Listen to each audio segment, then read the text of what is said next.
ফিলিস্তিনের অবরুদ্ধ গাজা উপত্যকায় ইসরায়েলের বর্বরোচিত হামলা ও গণহত্যা নাড়িয়ে দিয়েছে পুরো বিশ্বকে।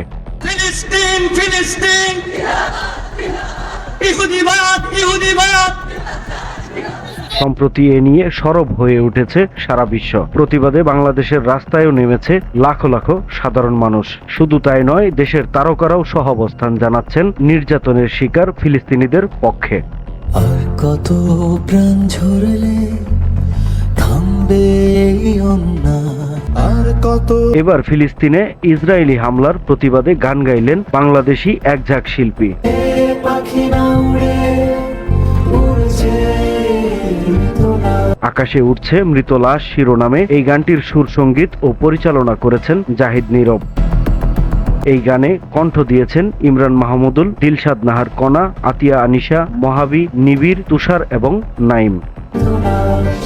সেই আকাশে নিচে নাকি মানুষের বসবাস।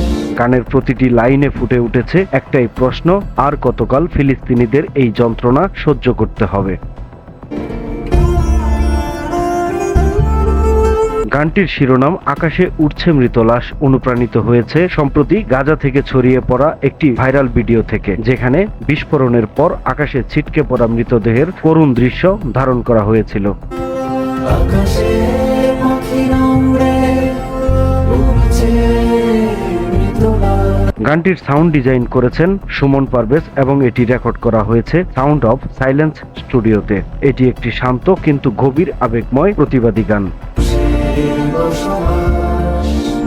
সেই আকাশে নিচে নাকি মানুষের বসবাস। সময়ের কলম, নিউজ ডেস্ক।